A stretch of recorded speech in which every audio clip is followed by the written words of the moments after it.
Revelation chapter 3. Tonight we continue our study in Revelation 3 with the church of Philadelphia. So let me ask you a question, because this one I think most of you might know. What does Philadelphia mean? Brotherly love. That's right. That's why Philadelphia, Pennsylvania is known as the city of brotherly love. It comes from the Greek word phileo, which means brotherly love. And that's our word in the English is Philadelphia. And so this is a church in Asia. This is not the church in Pennsylvania, but the name is the same. Philadelphia, recognized for brotherly love. We're going to get into the discussion on that in just a moment. I do want to give you a couple of interesting tidbits, if I might, just to get you warmed up for some topics and discussion on the end times. This has been happening with me at work over the last few days. We've been talking more and more about it. People are intrigued. In fact, I mentioned Sunday morning that one of my coworkers began asking me questions after we had that discussion at lunch. Well, I wasn't at work yesterday, but while he and another coworker were working together, he began telling them some of the things that we had talked about at lunch last week. And so while we're driving back to the office, this other coworker that wasn't with us last week begins to grill me. And a lot of good questions like, well, tell me about this. Like really, who are the Palestinians?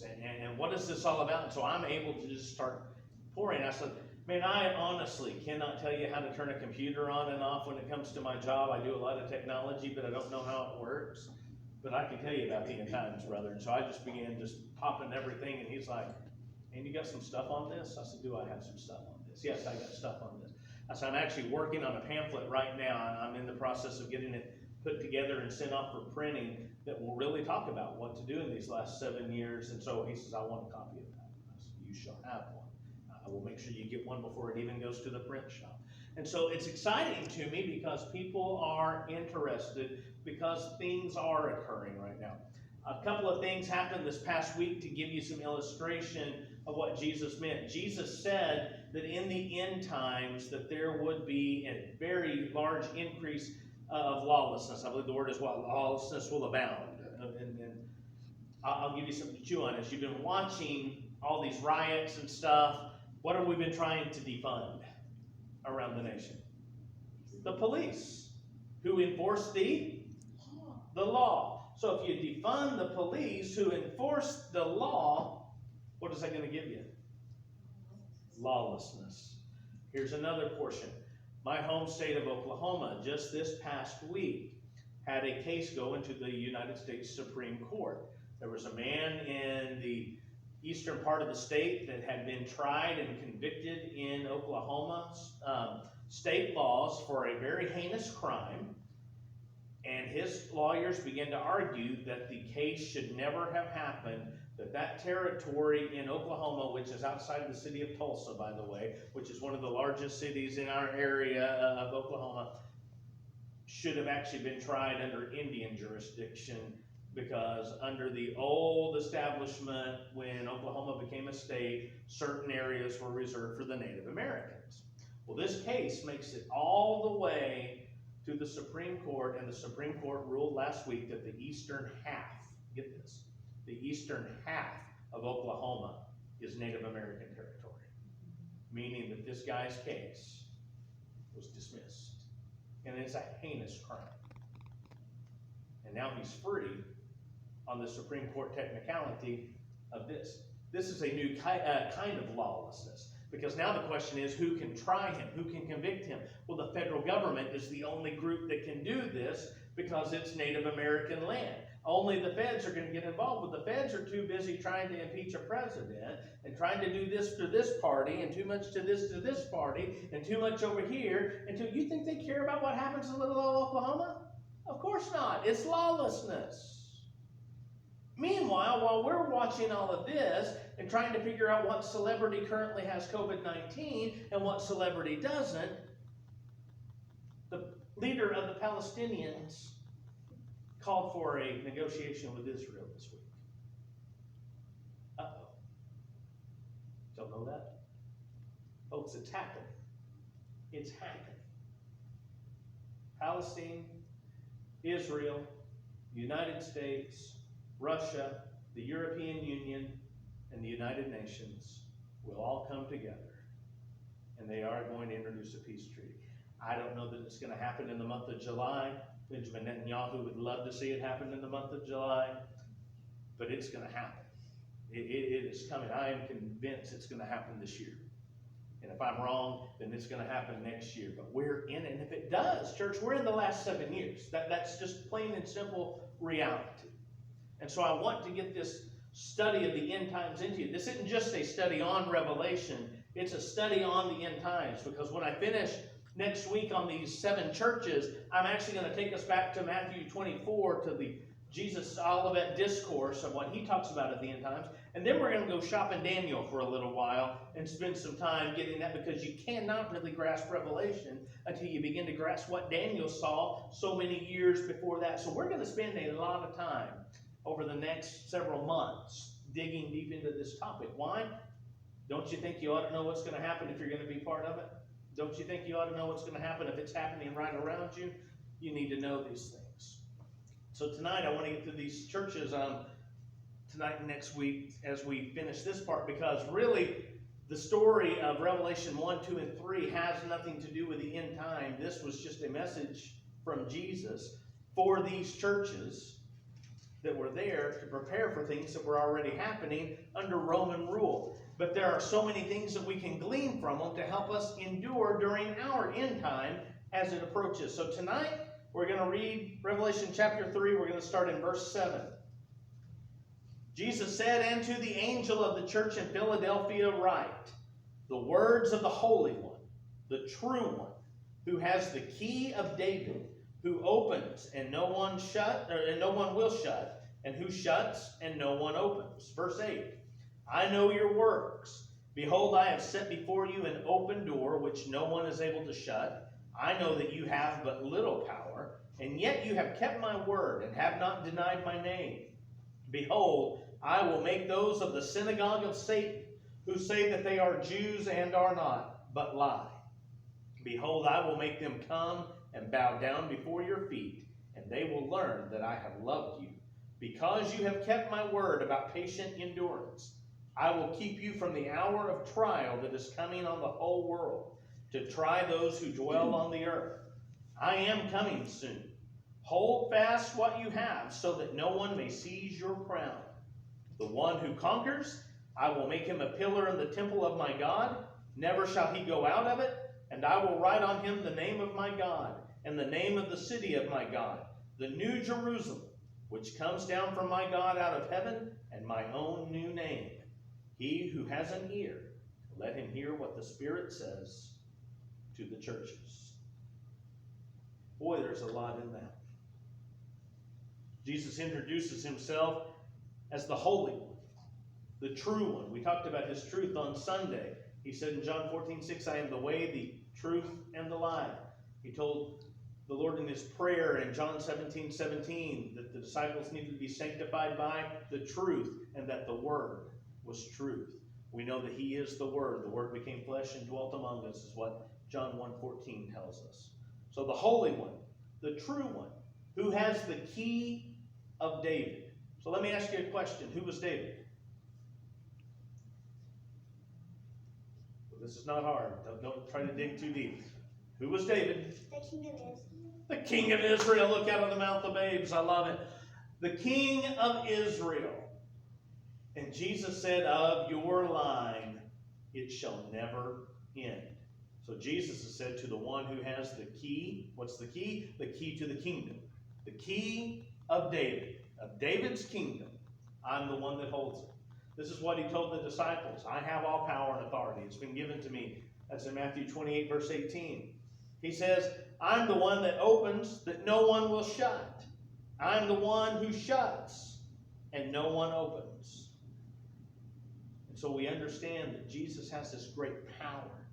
And then he does, in verse 8, what he's done to the churches all along. "I know your works." We looked at Sardis last week, remember? He said, "I know your works. You don't have any.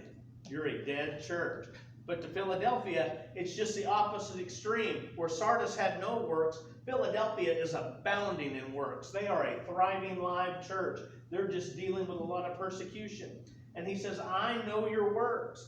And behold, I have set before you an open door which no one is able to shut. And as I think on that, as I think on those words, I want to take you to Matthew chapter 7 for just a moment. Matthew chapter 7, this is Jesus' Sermon on the Mount.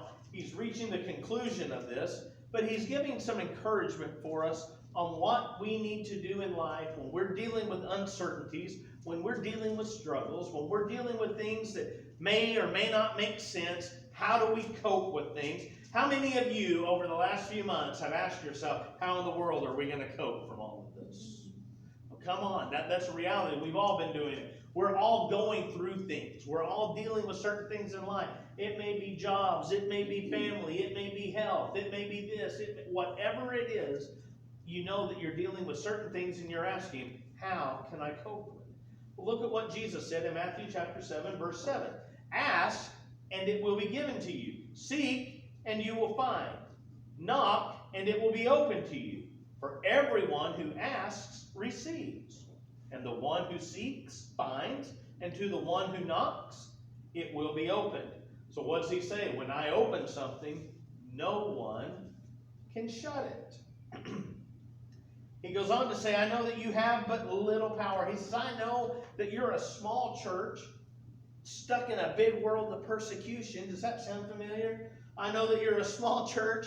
You're stuck in a big world of persecution, but you have kept my word. You have not denied my name.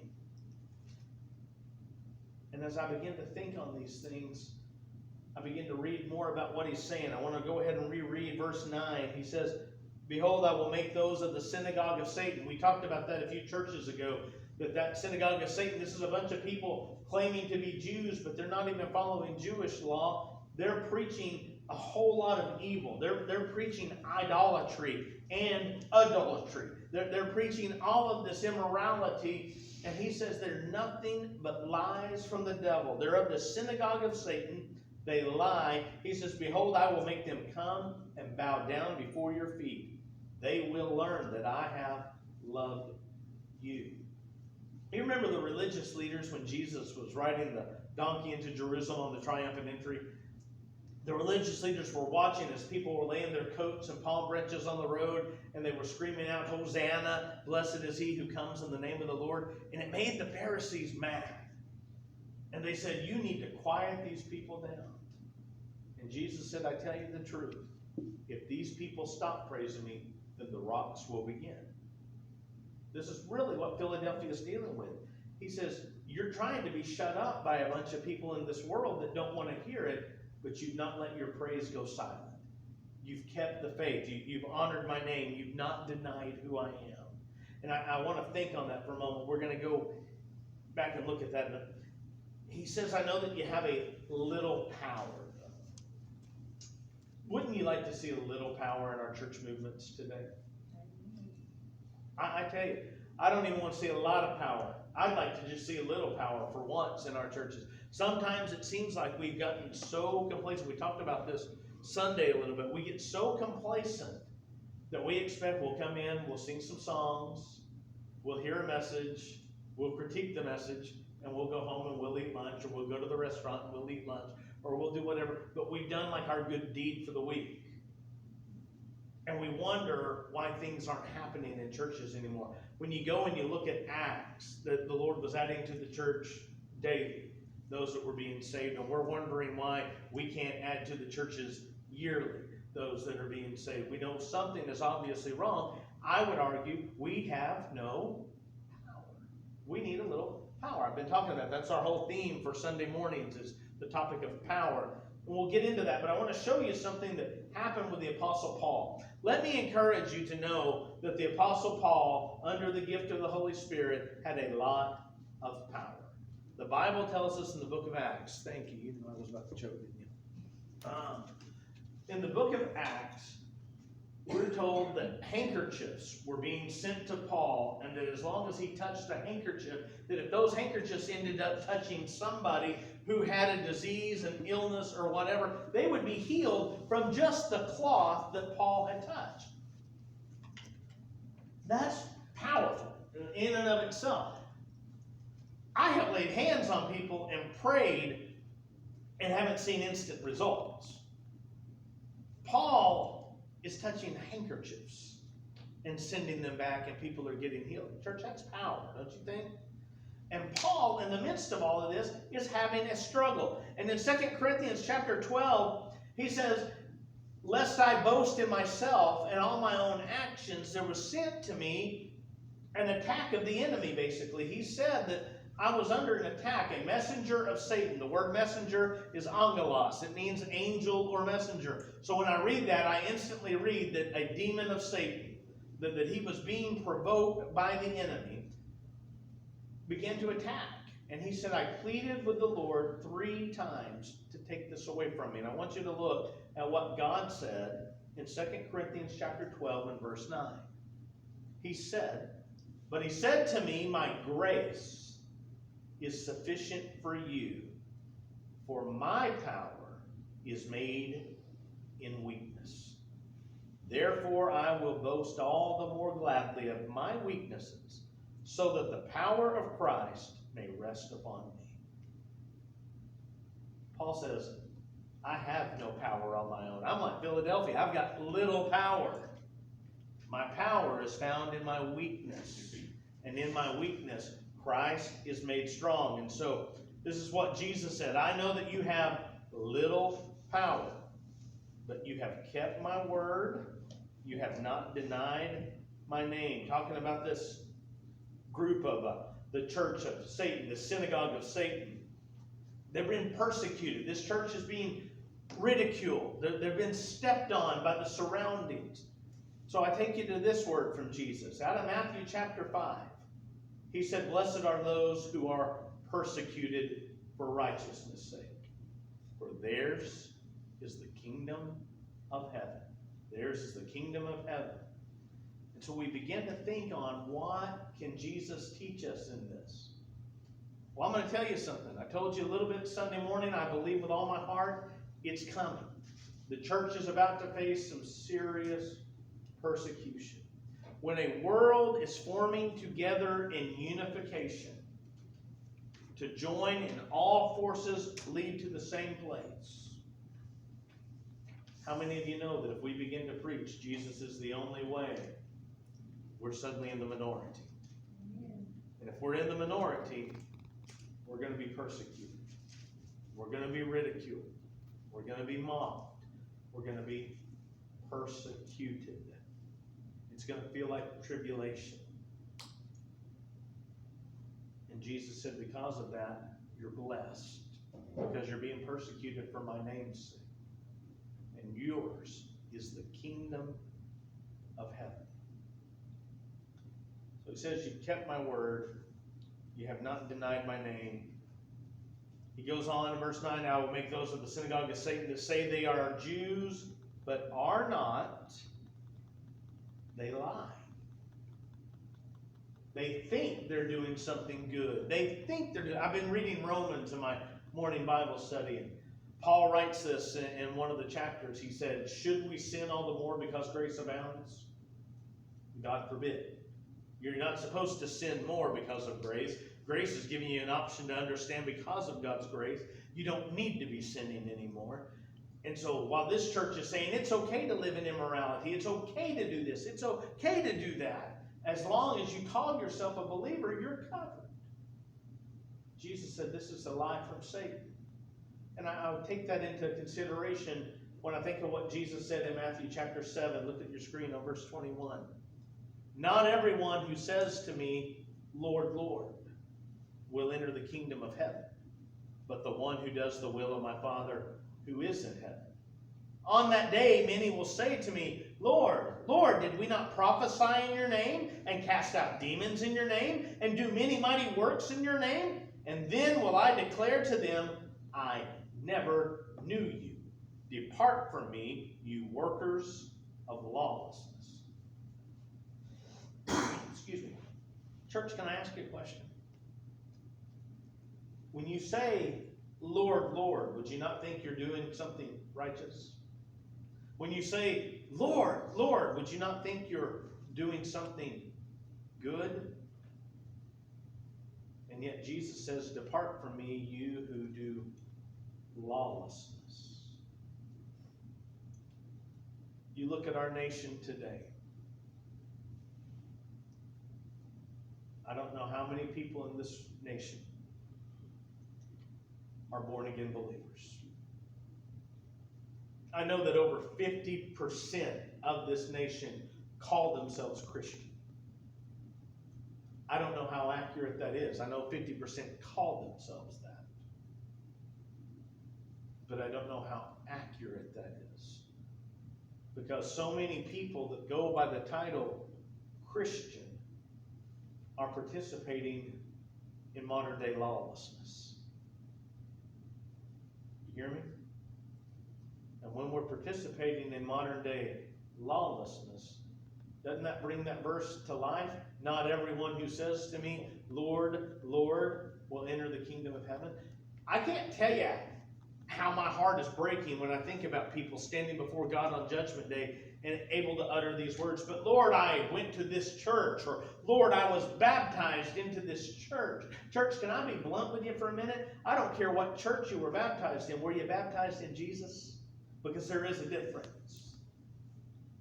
You can be on church memberships all over the place. I can tell you there are churches in 2 different states that have my names all over the rolls. I've been a member here, I've been a member there, I've been a member here, I've been a member there. And it doesn't matter. Because when their roll call is given, I may not be there. When God's roll call is given, what's the old song? When the roll is called up yonder, I'll be there. I don't care about church membership. I don't care about the little things. I care about your name being found in the book of life. And he says these are deceiving you. They're lying. They're trying to pull you away from the truth.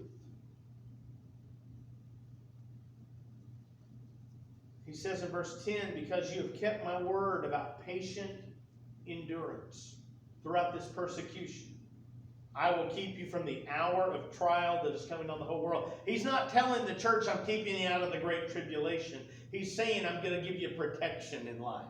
I'm going to give you things to sustain you. I'm going to give you what you need in the time that you're facing this trouble. Why? Blessed are those that are persecuted for righteousness' sake, for theirs is the kingdom of heaven.